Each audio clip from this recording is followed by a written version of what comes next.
Hello, welcome to the Age of Sigmar Stat Center. Every Monday, live on Twitch, as you can see with these lovely people, we look at the event results all around the world, and with a backup of Warhammer Rob, different Rob to me, I have to explain that every time I know, we have the stats to power our review of the tournaments that have happened over the weekend, which is cool. So I'm very much looking forward to this. Listen, it's coming up to Christmas, Crimbobs, whatever you celebrate in your house. I don't know what it is in German. Chrisamona. That's not right. So it's not going to be very busy. I do have an Age of Sigmar event next weekend, like a nearly sold out Age of Sigmar event. So I think that might be one of the last events of the year. But obviously we've got 2025. Always the year starts strong. Over in America, you've got the Las Vegas Open. Then let's just run ourselves over to Australia. Sometimes around the same weekend, you have CanCon, which is another huge Age of Sigmar event. This year, we're going to be doing a year in review. There's going to be loads of stuff we're going to be doing. But right now, let's go look at the event results. Over the weekend, we had 4 events happening. So 73 players across 4 different countries. So not especially busy, but as I've said, normally there are no events over this period of time, because it's Christmas. Normally, everyone's super busy, family, friends, preparing, whatever it might be. So 4 events over the weekends feels pretty good. Let's go look at the event results. Our first event takes us to beautiful Spain, where, if you remember, Vallejo still haven't decided to pay their striking workers the money that they're owed or improve safety and working conditions, so don't buy any Vallejo paint. Okay, but that's got nothing to do with the GT Atlanta Wars Sevilla, where the battle for the all points, I think, was organized by Gregorio Rodriguez Sanchez. Thank you to them for organizing the event. So in first place, we have Nighthaunt. If you go back and watch the stats video that I made last week, you can see that Nighthaunt still, post-nerf, have a 60% win rate, and they have over a 65% positive win rate potential. What we're saying is they're still the best army in the game, post-Battle Scroll, but pre the new Battle Scroll that's about to come out. Anyway, so Fran was running Deathstalker's battle formation with Aether-wrought machineries. He had to outright the Drowner, reinforced unit of Blade Geist, 2 reinforced unit of Hexwraiths, Guiding Souls, 2 more units of Blade Geist Revenants. What we're saying here is that's over 60 wounds in Blade Geist Revenants with a 4-up save that can get a 5-up ward. And then I think it's 60 wounds, 60 health worth of Hexwraiths as well. Insane. Output's good, recursion's good, damage output is good. And then survivability is absolutely through the roof. No wonder they're able to win in an objective-based game.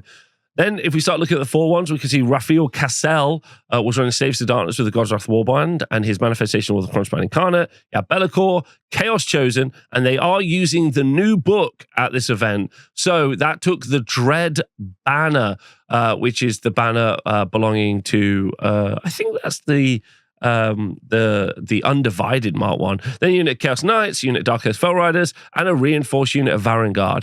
This does mean from turn 1, the Varangard would be able to be pledged to a Chaos Guard. They get to choose which one they want to make it, and then the Chaos Chosen already have one for them as well, which is cool. Congratulations to Raphael. I still think Saves of Darkness are obviously going to maintain their incredible win rate over the course of the edition. Then Vincent Palacio was running Seraphon. His manifestation was the Primal Energy. His battle formation was the Sunclaw Starhost. And Old Blood, then he had 2 units of Lancers that were reinforced, unit of Saurus Warriors, a Skink Starseer, and then he had the Regiment of Renown, Bundo Whalebiter, which is an absolutely massive shift in the army. I think this is all push it in the middle. I think that's what this is. It's absolutely just everything in the middle, all in, and just go super hard. Instead of going board edges, trying to be clever with your Hunters of Haunchy, trying to be really smart. And lastly, Angel Ruiz was running Saves to Darkness, Legion of the First Prince. His general regiment was Be'lakor, and then this is a Legion of the First Prince list, which is super exciting. Okay, I really didn't think this would be any good. So Be'lakor, 2 units of reinforced Bloodletters, another smaller unit of Bloodletters, then a Centurion Marshal, a unit of Chaos Furies, a unit of Fiends, and a unit of Plague Bearers, which genuinely I would rate as like a 1 out of 5 as an army that could win an event. So the fact that it's gone 4-1 at event is blowing my whole mind. Pretty cool. Nice to see the new Slaves to Darkness stuff at this event. Nice to see a little mix-up in the armies that are playing, especially with Whalebiter, Nighthorn crushing it at the top. Our next event takes us to the Saugus Shuffle GT 2024, organized by Evan Arambajes and also Ryan Muskoff. So this took place in MA in the USA. I think that's Massachusetts. Anyway, in first place, we had friend of the show and personal friend, Juan Noah Singh of the Tough Cloud, running Stormcast Eternals. His list name was the Palador Dork Gaming.etsy.com. So I think this is where you can buy some of his models off him. Anyway, I think, Noah feels like someone who would do an Etsy shop, but he would make like jewelry out of miniatures with goblins on, I reckon, while in the bath. Anyway, he was running the manifestation. He was running the manifestation law of the Forbidden Power. He had the Sentinels of Bleak Citadels, and he was running 6 Vanguard Paladors with Starstrike Javelins, and then another 6, and then 6 Vanguard Raptors Longstrike Crossbows. Then he had Estrella Soulbright leading them, which is not what I was expecting. Although, if you do go back and watch the tier list, I did say Estrella maybe has got some play. And then a Lord Relictor, a reinforced unit of Prosecutors, and a unit of Vigilers. So not super different from what we've seen in the past, but Estrella Soulbright, definitely a hot pick. Very, very interesting.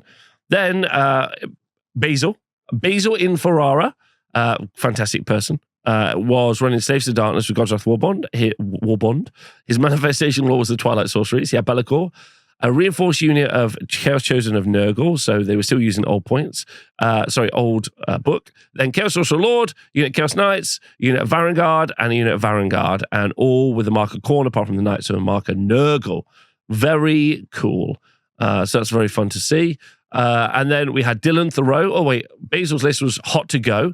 Dylan's list is, no one believes me when I tell them this isn't a shooting list. And he was running a Grand Alliance Order, Cities of Sigmar, Ironweld Guild Army. He had a Rune Lord and reinforced unit of Hammerers, a Free Guild Marshal and a Command Corps, and then a reinforced unit of Fusiliers and a smaller unit of Fusiliers. Then Callus and Toll, another unit of Fusiliers. And then he had a Sorceress, Dark Riders, and 20 Dark Shards, or maybe 40 Dark Shards. I can't remember which one they reinforced at, which is like a lot of shooting units, like Dark Shard shoot, Dark Riders shoot, Free Guild Fusiliers shoot. It's 40 Fusiliers. But obviously the Hammerers fighting as well. And then finally, Jeremy, his list was a Cocaine Bear of House Urson, King of the Sea Kaoris and the First Dylans, Undirect, Breaker of Jam, Ruler of the Great Basil Sea, Father of Bobs. And his list was a Stormcast Eternals list of the Lightning Echelon.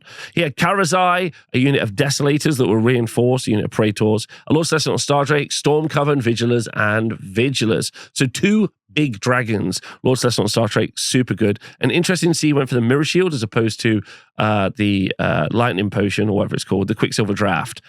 So he went for something slightly different. So it's cool. Very fun. Looks like clearly a fun event with some absolutely incredible people. Shout out to Jam Gould, one of my co-commentators when I live stream in Boston. So shout out to Jam. I hope everyone had a great weekend. Our next event takes us over to the Pacific Northwest, which for the Pacific Northwest Masters. Now, as we know, the Pacific Northwest is the toughest meta in all of America because they won the American Masters recently. So shout out to Start Pista for winning the Masters in the Masters part of the country. So he's like a double master, I reckon, like a master, a master blaster. I don't know. But Start Pista winning the event. He went 5-0 with his Stormcast Eternals. His list was called, "Please, sir, this is not an appropriate way to use the portal. And yes, I know what it looks like, but I assure you it's just for teleporting my army of men."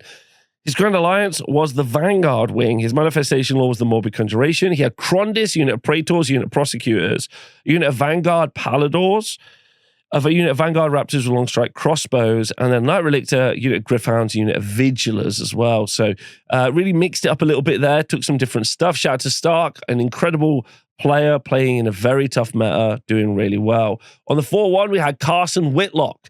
He was running Slaves to Darkness, and his list name is "Here I Stand While Stormcast Peaks. The maps are spread, as are my cheeks." His Slaves to Darkness list was the God's Wrath Warband, with his manifestation law being the Forbidden Power. He had a Bellicor, a reinforced unit of Chaos Chosen, Eternus, Mutalith Vortex Beast, and a reinforced unit of Varangard. Maybe could have gone 5-0 had he not got taken Eternus. That's a joke, Carson, obviously.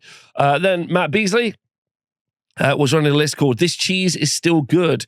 It was a Skaven list using the Warp Cog Convocation. His manifestation law was the Forbidden Power with Thanquol on Bone Ripper, 2 units of Clan Rats, a reinforced unit of Night Runners, a unit of Rattling Guns. There is another reinforced unit of Rattling Guns as well, taking us up to 12, a Vermilord Warpseer, and a unit of Plague Monks.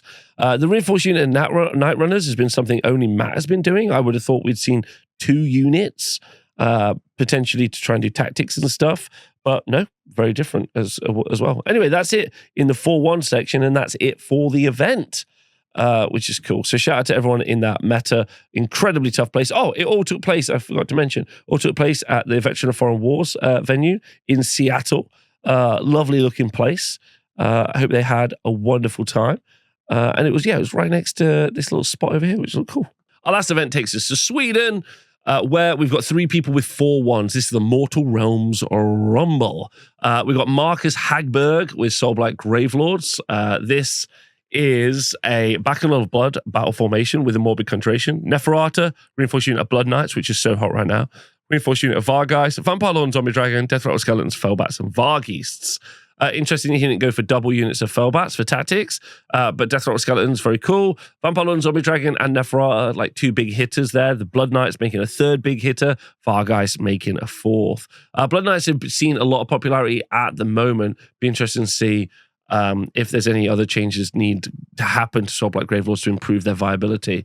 Next up, Dennis Palmvist was running Caradron Overlords. He had the Engine Master, he was running, the Aether Runners. He had Engine Master with Engine Harness, 2 units of 10 Grundstruck Thunderers, an Ironclad, and then he had 6 Engine Riggers, 5 Thunderers, and then 10 Grundstruck Thunderers as well. So lots of shooting, very effective. Only with a 4-1, but like, if you've played against KO, there's actually a lot of output. And finally, David Lessing with Lumineth Realm Lords was running the Alarith Temple with Archmage Techless, a unit of 10 Stone Guard, a unit of 10 Riverblades, unit of 20 Sentinels, Avalanor, 10 more Stone Guard as well in there as well. So very defensive front line in the Stone Guard and Avalanor. Then you got the Sentinels doing a load of shooting and Techless with all of that spell support as well. So super effective, and also nice seeing LRL up there. That's it for the stat show this week. Obviously, not tons happening, as you know, it's incredibly, there's not many events happening this weekend, and there'll probably be a pause on the stat show for a couple of weeks as we're waiting for the events to start kicking back up. But it's been a really fun year so far. Go back and look at the stats video I made. It's over on YouTube. And there's been a kind of interesting change for loads of different armies over that period of time, which I'm going to try and break down in another video. There's not much to take away from this weekend, and we should be days away from new Battle Scroll update. So there's real no point in kind of discussing stuff until then. But looking forward to that Battle Scroll update. Hoping it changes up some of how the game looks. Let me know in the comments below how you would like it to change the game, because that'll be interesting for me to read. Thanks very much for watching the video. See you soon. Bye.